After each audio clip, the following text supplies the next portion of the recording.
Welcome to EnVision Center News.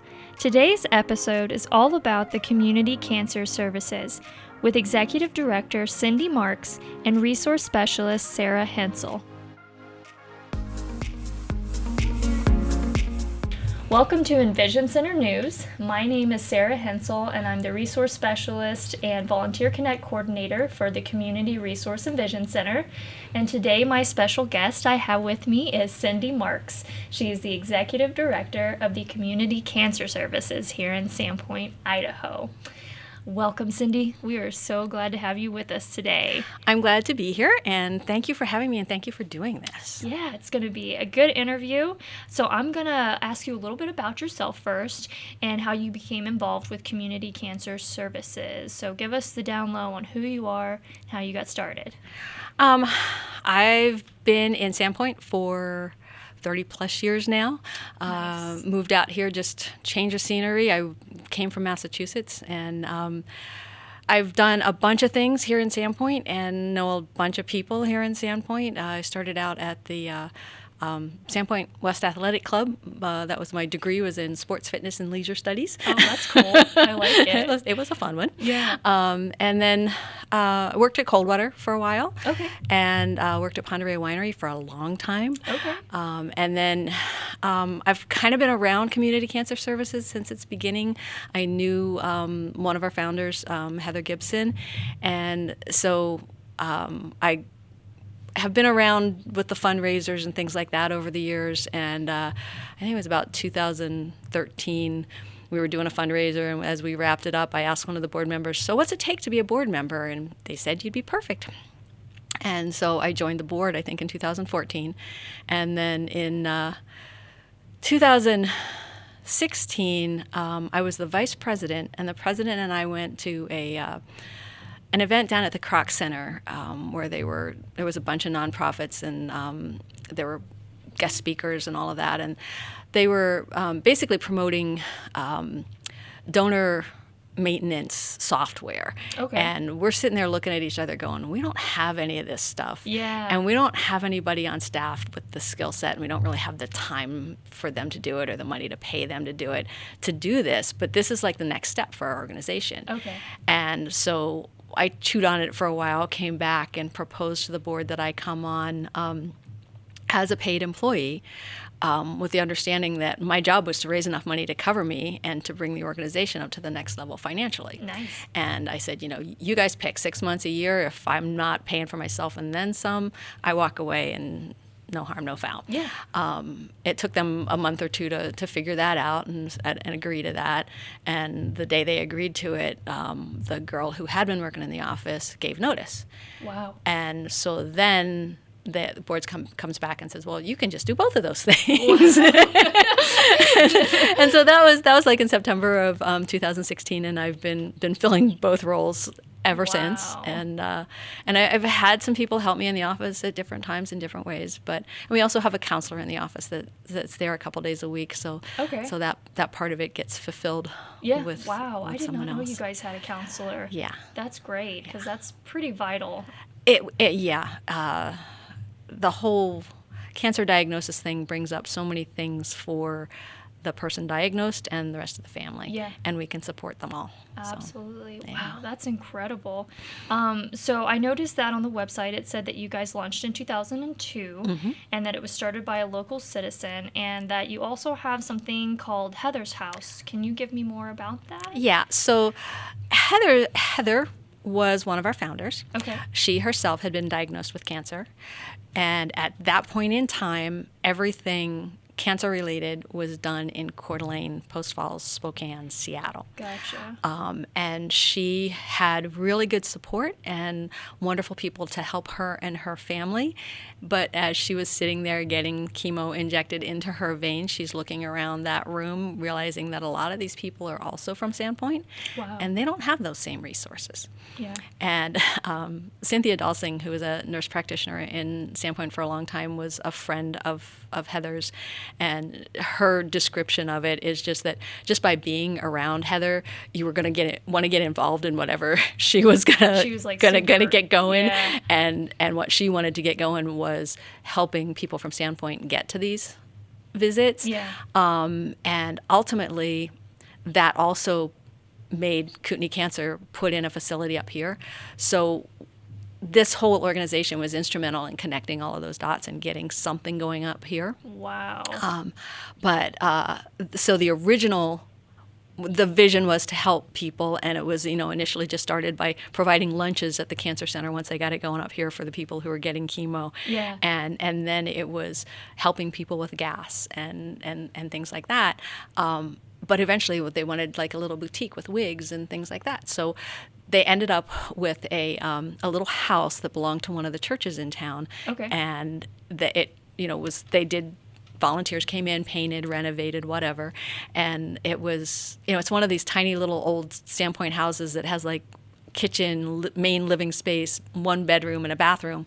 And so they turned the bedroom into a little boutique for the wigs and hats and scarves and things. And I'm a 2-time survivor myself. Okay. So in going through going to get help from them and going and sitting in group and things like that, you walked into this little house and you sat in a living room and you were offered tea, and then there was so nice. the room that had the little boutique and everything. And Yeah. Heather's whole vision with that was that the people going through cancer treatment spend so much time in clinical settings that she wanted there to be a place where they could come and get support, and it wasn't a doctor's office. Yeah. Something sterile and uninviting. And Yeah. Yeah. It's like the last place you want to be when you're in that situation is somewhere that's kind of uncomfortable and alien. Yeah. So that's really nice. What Heather's house was. Okay. But they also had the 501c3 and all of that, and so that organization became Community Cancer Services. Okay. Fast forward to 2018, and we got a call from Inovia Foundation that Heather's parents had left an endowment Wow. for Community Cancer Services. Wow. And it's called Heather's House Cancer Services. Okay. And so we have to keep that Heather's House in our name and honor what Heather wanted to have access to that endowment. So does the house still exist? The house still exists. I think it actually houses people now. Okay. And I want to say it was like 2011 or something that we moved into a place on Michigan Street that we were in for a long time. Okay. And then in 2018, we moved into our current location. Nice. Wow. Yeah, that's really, and she sounds like a really inspirational person. Oh, she was wonderful. I knew her personally, and when I was diagnosed, I was walking down the street one day, and she was driving by, and she said, "Hey, I heard what's going on. How you doing? Let's go have lunch." Yeah. And that was just who she was. Yeah. She was like, we're both dealing with this. Yeah. I totally understand what you're going through. Let's just talk about it. Yeah. So that is so cool. Yeah. So I really like the mission of what you guys are trying to do, because you're trying to ease the burden of those that are affected by cancer in our community. Can you give us more insight into how your nonprofit fulfills its mission and the services you provide? So part of our original mission was getting people to appointments, and that's still a really big issue, because you can do chemotherapy in Sandpoint now, but if you're in Port Hill up by the Canadian border, you're still driving a long way just to Sandpoint. Oh, yeah. And then all of the radiation and things like that still have to be done in either Coeur d'Alene, Post Falls, or Spokane. Which is a super long drive. Surgeries still have to be done. Yeah. Some surgeries still have to be done down there. And then if you've got a rare cancer, you may be traveling to Seattle for like a specialists or bone marrow transplants or things like that we just don't have in the area. Yeah. So working on that transportation piece is really big. And we get tons of support from the community and regional grantors for that, for those funds. And so basically what we do is we give people gas vouchers that are good at, and we work with a lot of the local gas stations are wonderful supporters of that, because people hand them this little piece of paper and then they send me an invoice. Yeah. So that's one of our main things. It's just because also a lot of the people that we work with are on fixed incomes, and a lot of them are older, and all of a sudden you get this diagnosis where you have to drive to Coeur d'Alene or Post Falls or Spokane 5 days a week for 8 weeks. And I put together a chart. I don't have any of the numbers off the top of my head, but I put together a chart of how far it is round trip from Port Hill to Spokane, and then everything in between, kind of just to get an idea of how much driving that actually is. Yeah. And it's thousands of miles over the course of a treatment. Wow. And we all know what the cost of gas is yeah. now and how much it bounces around. Yeah. And if you're living Social Security check to Social Security check or paycheck to paycheck, you don't have discretionary funds to all of a sudden be putting thousands of dollars in gas in your car to go to these appointments. So Wow. So that's one of our critical things. The other thing we help with, a lot of our folks with, is grocery vouchers. Okay. Because all of a sudden your diet changes, or your ability to eat, your taste changes. Yeah. And a lot of these older folks, especially, and people on fixed incomes, they're not getting enough protein, and it takes protein to heal from cancer and cancer treatment. And so making sure they're getting good nutrition. Okay. The other thing that happens frequently, a couple times a year at least, is someone walks in the door with a stack of bills, a couple inches thick, because they just stop opening their mail because they have no capacity to deal with co-pays and hospital bills that a lot of the providers around here will help out on that, will ease that burden in some way, shape, or form. But you got to open your mail, you got to make payments, and people see that first, late notice or whatever, and they just stop opening their mail, and they stop answering their phones, and so they come in, and I take it all and open it all and organize it all by provider and put it in a spreadsheet and say, okay, this is what you owe. This is what CCS can help with, but you need to make these payments to these people, and let's get you back on track. That's incredible. I think sometimes people with what they're going through, they get overwhelmed. Yes, it's very overwhelming. Yeah. And that's kind of, I like to say, one of my superpowers. Yeah. Is that my magic words are, I'm a survivor too. Yeah. My experience was different than your experience. My experience was quite a while ago now. So drugs have changed, treatments have changed, but I know just how overwhelming that is. Yeah. And so I'm here to help. And then there's the whole other set of people but I'm always the one that help. I don't ask for help. I don't know how to ask for help. And it's like, okay, let me help you now. Yeah. And then you can come back and be the helper again. Yeah. I love that. That makes it so easy for you to have a connection with other people if you've been through that, and you can relate to them. So, are there any kind of qualifications that community members need to receive help? So we have an application. Okay. And most times I actually get that from one of the cancer centers, because they will fill them out and let me know that this person needs help. And if it comes to me through one of the cancer centers, then it's already verified. Okay. People can pick that application up from me. There's other resources out there that have it. If it just gets mailed into me, then I have to confirm with the cancer center that there is a verifiable diagnosis of cancer. That's all I need, is a verifiable diagnosis of cancer. Okay. And it has all kinds of financial information and stuff on it, but it's twofold. It's kind of an exercise in having people look at how much money they make and how much money they're spending and where is their money going. Ooh, okay. Which a lot of people don't have a really firm grasp on until they sit down and write it down. Yeah. So it does that, but it also gives me numbers for grant writing, demographics for grant writing, and those numbers are never attached to the person. Okay. But yeah, it's so there is an application process, but it doesn't matter how much money you make, you're still eligible for services, especially our counseling and wigs, our boutique, wigs, hats, scarves, things like that. So that's the process. Wow, that's really that's awesome. So it looks like that you guys are completely community funded, and I noticed that you have some fundraisers that you do a couple times a year. Can you tell us about the fundraisers? Yeah, we haven't done our fundraisers in a while. Okay. We did a handful of small ones this year, and those were still nice, well received by the community. And so traditionally we had done the Mad Hatter Tea in the spring. Ooh, that sounds like fun. And then the Night to Remember in November.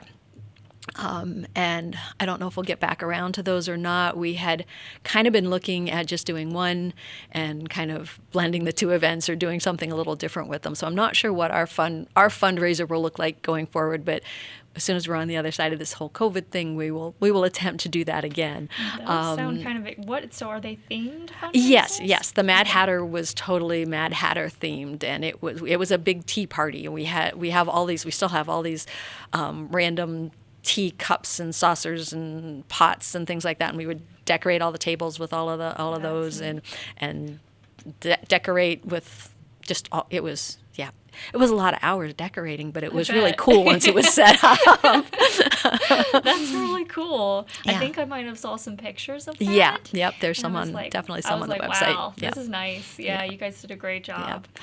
And then the night to remember was wine themed. Okay. So yeah. Wow. Yeah. That's And really then cool. there are wonderful businesses and organizations throughout the community that do a variety of events for us over the year. And this year, some of them, because they're smaller and kind of in-house, still took place. And unfortunately, a lot of people don't connect with me beforehand, so I can, give them a little exposure and at least a Facebook shout out beforehand. Yeah. But then things I try to always thank them on Facebook at least afterwards. But it is amazing. It's just all these little things, and of course a lot of stuff happens in October around Breast Cancer Month. Okay.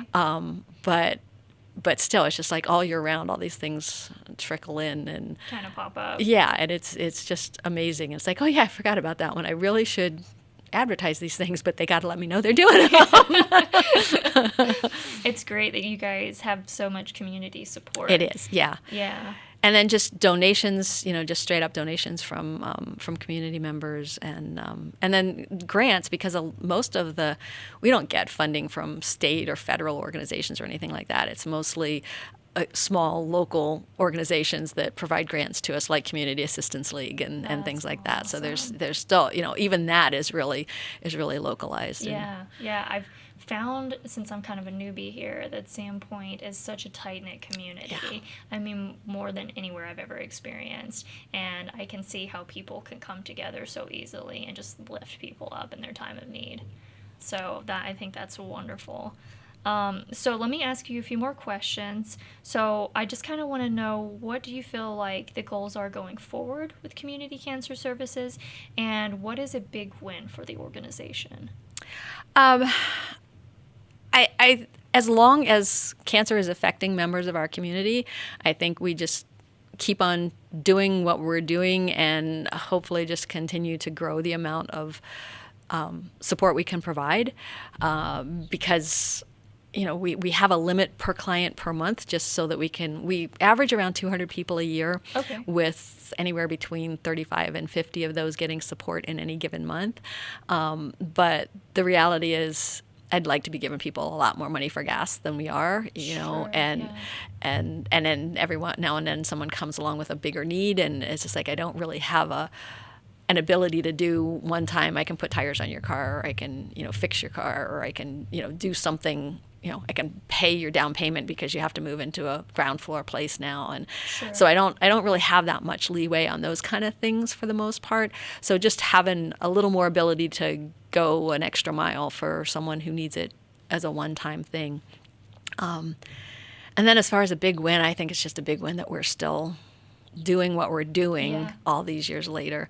I'm actually holding out some hope that with the whole mRNA vaccine thing for COVID, that might actually lead to some of the cancer breakthroughs that they're hoping it will. Okay. Wow. Because, my ideal, and I say this all the time when I get up and speak at events, is I wouldn't have a job. Yeah. Because cancer wouldn't be affecting our community the way it is. Yeah. But as long as it is, I'm hoping Community Cancer Services will continue to be there to support people. Yeah, I hope so too, because it's definitely, like you said, there's not really that hub here. And you don't want to have to send people down to Coeur d'Alene and Spokane. You want them to be able to be in their home and be comfortable and with their friends and family around them. Yep. So that support here is much needed. And there's not a lot of support from the bigger national cancer organizations for people here. It's like they kind of kick in if you're going to travel to Seattle for help or Gotcha. something like that. But there's not a lot of support here locally Okay. from those bigger organizations. You guys are the support. We are. Yeah. So, as the Volunteer Connect coordinator here, you have been such an active supporter on there, and that just tickles me. So, I just wanted to thank you for that, first of all. And that I know that you were also able to use Volunteer Connect to find somebody for your booth when we had the Bonner County Fair. How did that go for you? That worked. A lot of what I've got posted with you is just kind of standing things that we always need. We always need drivers to get our clients to treatments if they're unable to drive, and we're always looking for board members. And right now we're looking for a treasurer. But those one-off event things, I don't post that often. And I just happened to. It's like, oh yeah, I need people to sit out at the fairgrounds, Yeah. and so I put that one up. And the gal who responded was wonderful. She was new to town and she was just looking for She was so nice. some stuff, Yeah. some stuff to do, and she was my first volunteer of the time period, and so it just like I just met her out there. She helped me set up the booth, and we just talked, and I gave her some information, and I was like, here's my cell, call me if you have any questions. But it was just awesome to have that, just kind of out of the blue person. And yeah. She did such a great job. Yeah. I actually went over to the booth and I was introducing myself and was telling her about Volunteer Connect. And she was like, oh, yeah, that's what I used to get this position. That's great. Yeah. So I know that you said that you have some volunteer positions available. Can you tell me more about those, what the commitments are, and what you're looking for in a volunteer? So our volunteer positions really kick in hard when we do our big fundraisers, which obviously we haven't been able to do in a couple of years. Sure. Other than that, the day-to-day stuff, because we have to basically do a medical level of client privacy, there's not a whole lot of stuff where people can come into the office and do office work for me or something like that, say. But I do have little jobs around the office, and it's, if anybody likes playing with hair, there's always, come in and fluff our wigs in our That's boutique, cute. and they get changed out seasonally and stuff like that. So there's little jobs like that, and someone come in and dust once in a while, and things along those lines. Just Sure. some little stuff like that. I have some of my board members help me like put return address labels on envelopes and those kind of things. And every now and then I'll have a project, and if I have a project and I need an extra pair of hands, I'll put it on Volunteer Connect. There you go. I love it. So to kind of wrap things up, I know that you guys have provided so much support and assistance to this community because I've never experienced having cancer, but I did have a relative of mine that was young and got neuroblastoma, and it was devastating. And so I see how that affects the family, it affects you, and it's just overwhelming at that time. So I'm very grateful that you guys are here to support this community. So I just want to know, what do the viewers and members of our community need to do to help you guys be more successful? What do you want them to know out of everything about CCS? Mostly I want them to know we're here. Okay. Most people don't know about us until they are what you just described, either a patient themselves or a friend or family member of someone. So just know that we're here, and that we're here to help, and that we get our support through the community. And then I think that's the main things, is just spreading the word that we're here and we can help. Too often it seems like I get people in when they're 3/4 of the way through it. Sure. And Yeah. I could have done more earlier. So just spreading the word, I think, is really one of the main things. Absolutely. So I know that you have some news that you would like to tell us about. It's sad news, but we love you, and we're glad that you're taking your life in your hands. So tell us about it. So I am retiring in the coming year. Okay. My board is working out the final details on the job description and pay rates and all of those technical things, and they'll probably be posting the job in the coming weeks. Okay. And so if anyone's out there that's got a passion for this, it's kind of a twofold job. And it may actually be 2 positions when it's all said and done, because there's the compassionate, empathetic side of it, where you're working day to day with the clients. Sure. And then there is a business to run and Yeah. fundraising to do. And the counselor in the office calls me a unicorn because I can wear both of those hats. And she's seen me do this so many times where I've got 4 different projects on my desk. I'm writing a grant. I'm balancing the day's receipts of whatever money's come in. I'm writing checks to pay whatever bills. And someone walks in the door in tears. And I put this away. I walk out there and I sit and help in any way I can, including crying with them if that's what it takes. Yeah. And then a lot of times that's depending on how long that takes, how much energy that takes. Sometimes I can go back to the desk and finish that, and sometimes that just all gets swept into the desk drawer for the next day. And I go play in the boutique for a while. You're like fluffing those wigs. It's a hard thing to balance both. But as someone with an office background and having experienced cancer, I've been able to do both for 5 years. Yeah. Wow. Well, we're going to miss you because you have a big heart. Thank you. So I know that, somebody else will come along, but they will never be able to replace Cindy Marx. But I'm glad that you are kind of moving forward and you're going on to a new chapter in your life, and something else that's great is going to come out of that. So I just want to say that to stay connected with the viewers, they can go to your Facebook page, which is Community Cancer Services. Yep. And can you tell us a little bit more about that, or any other ways they can reach you or contact you? They can call, Okay. and our website, we're in the process of getting a new website up, but our former website is still up there, so it's just communitycancerservices.com. Okay. The phone is 208-255-2301. We're on the corner of Highway 2 and Michigan in Olive. I'd say call first, just because with the COVID numbers in the county, I'm trying to be really careful about not having too many people in the office at one time. Sure. So I'm trying to make appointments, just because our clients are immune compromised, and we're trying to keep them all safe. Yeah. So there's that. Well, wonderful. Well, I'm so glad that you joined us today.